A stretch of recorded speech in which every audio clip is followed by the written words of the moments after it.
this video demonstration, I'm going to show you how to make a glittery version of this card here using the new Bauble Background die from the John Next Door 2022 collection. And this has been designed to give you this beautiful background in which the baubles fit into, a bauble outer to give you the bauble names. So you'll actually see in here, you actually have love, peace and joy. But these are also designed to work perfectly with the deer baubles, as they will fit in as well, giving you so many different combinations that you can actually achieve. So we're going to start with the background, and to do this I want to make a beautiful glittery background. So I'm going to take a piece of, this is Crafts 2 pale green linen card, and this is our double-sided adhesive sheet. I'm going to peel that off, and it's easier to do this in an entire sheet and stick this down to the green card. And we would simply then trim that down to a piece. Here I've got a piece already done that's actually been cut to 5.5 by 7.5 inches. And I'm going to take the background and I'm going to cut that evenly in. And it is easier, if possible, that you can actually take off the shiny side of the sheets, so you leave this grid line piece because dies stick easier to it. So this die is quite intricate. We're cutting through adhesive and card, so I'm going to place that onto my die cutting machine. I'm going to add a metal shim, and I'm simply going to add that and cut that through my machine. So excuse me a second while that cuts through. While that's cutting through, I'm going to show you the background I've made for this. So I've just taken a piece of spring green satin card or gloss card from the Craft Artist range, and I've simply scored lines down at every 1/4 inch to give me a beautiful sort of panelled background. So you can see here and check on the back, make sure you see here we've gone through and asked a lot, so it's not quite cut through there. So we simply rotate the die to allow this section to cut. Again, place our metal shim on, and we just run that through. So I'm going to run that back through the machine. So I'd rather show you in real time that when you're actually cutting with adhesive and card with a detailed die, it can sometimes take a little bit of time to do. So we've got our background here, this is cutting through, and I'm just going to bring in now a box lid, and I'm going to use the amazing new laser glitter by Craft Artist. This is so different, this is so fine, it doesn't feel like glitter at all, it almost feels like velvet, it's so soft. But this has sort of holographic shine and pearl elements in it, giving you such a subtle look to it. So we're going to use that to cover the adhesive. So again, check the back, everything is clear. I'm just going to peel the die off as per normal, and then we're simply going to release out all the spare pieces. So it's worth just taking a little time to get these out. You'll see each piece is cut through beautifully, and it's actually easier sometimes to cut it first and then glitter it. The alternative is to glitter the whole piece, but I do think sometimes that is a little bit of a waste if we're glittering a whole piece of card just to throw a lot of it away. So just taking these last little intricate pieces out. And you see why I say it's easier to actually have the grid lines on, because you can actually see where you're going a little bit clearer than just the shiny white. So we have all of those pieces. You want to make sure you get rid of all of those. You don't want them sticking about. And I'm then simply going to pop this in the box and reveal the sticky side. So you can see there, we've got this beautiful green showing through, and all we've done is make this very, very sticky. Again, you can do this with spray glue, but it's a lot messier, and you will not get the adhesion that you get from the double-sided sheets. So So we've got that beautiful green.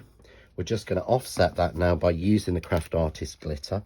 And because this has the puffer on it, so it has a little sort of spout on it, you're not pouring out. I'm flexing the bottle just to sort of pop it out, and it means that you actually use a lot less than you think you do. Plus, because of the size of the bottle, you actually get an awful lot in there. You're actually getting 80 mils of glitter in there. You normally get about 20 mils. So I'm just going to pop that on, and see, it's hardly affected the bottle at all. Use my hands just to move it around, and this doesn't have that gritty, horrible glitter feel that you would normally, that I personally don't like. It's so soft. So we're just going to brush down, brush off all of the excess, and then we would simply add that back into the box. I'm not going to do that whilst we're on the video, but I will pop it back in afterwards. So you can see now we've just taken that green colour down and added that beautiful, almost like glittery but pearlized look to it. So I've got a piece here I've already mounted. What I've done is I've added foam tape all the way around the back and on the centre of the baubles to support those. So I'm just going to reveal my foam tape, and as I said earlier, I've made my own simple background with a scoreboard, and I've just scored every 1/4 of an inch to a panel of this sea green, or spring green I think it's called, gloss or mirror card. So we're just going to reveal all of these. Always a little bit time consuming. And I'm simply going to take, it's easier to take your background the right way round and stick it down than to try to take your background down onto it, because you see there now I've got those beautiful baubles showing against that wonderful background there, and I keep the lines nice and straight. So what we're going to do now is to put some detailed baubles in. So I'm going to bring back in my die set. I'm going to take a piece of satin card. Again, this is silver satin card from Craft Artist, and I think we'll go with, what should we go with? Peace, love, joy. Oh, we'll go with this one. We'll go with peace. So I'm just going to take the die with the wording, use a long piece of tape to pick it up across, which means I make sure that the word's right. I can then put that evenly into the bauble outer, pop that on, and we would run that through and die cut that. And you'd repeat that for each of the words. So peace, love and joy. Or of course you could swap out and you could use some of the deers in there. So I'm simply going to add these on with a little bit of spray glue. So I'm going to pop them into my box. I'm using Craft Mount by 3M as my chosen spray glue, and give them a couple of coats because we're sticking it down onto glitter. So we take each of those words then, and you'll notice there's a perfect spot for them to go into. So I've got that beautiful satin showing with the lovely glitter in between. So joy, peace and love. And it looks as though those baubles are just floating and hanging down from that beautiful ivy background.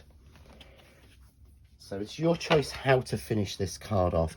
What I'm going to do is, I'm a big fan of framing, so I've taken some more of the spring green satin card, and using the press cut dies I've made myself a frame in that and the silver satin card. So I'm simply going to reveal the foam tape again to keep nice layers going, because this is a mantelpiece pleaser card. This is one of your special cards. So again, over the top we just frame that, and then it looks as if the baubles are floating from this selection of ivy. Perhaps it could be on a tree or on a wreath or something. So using our scissors, we're just going to undercut off the excess that shows through. And it just means, by undercutting, I'm just tilting my scissors at a sort of 45-degree angle so that they miss cutting the frame at the top. Check there's nowhere else. Perfect. And it's perfect from the front. And then simply I've made a large card blank. So I've had to do this as a side fold. so that I can pop that on and it worked perfectly. So again, I'm going to add a little bit of foam tape, and mainly because there's a lot of weight on this, and I found the foam tape actually holds it more securely. I could put it on with glue, but I've got a lot of weight and I don't want anything to happen to it. So, an in for a penny, in for a pound, as they say. I put lots of layers on this, so one more's not going to hurt it. So we'll just pop that on. Okay. And then I'm simply going to, again, reveal the adhesive side. Make sure that I've got the fold in the right place. I don't want an Australian card or an upside down card. So there we go. I'm simply going to frame that evenly round on all four sides. And I've matted and layered onto this more of the white, and then a little bit more of that spring green mirror card, so it balances out that center section. And you can see there we have a beautiful, really expansive and expensive looking card made relatively simply. You could add bows onto these, you could add little drops onto the little drops. You can take this as far as you want or keep it as simple as you want.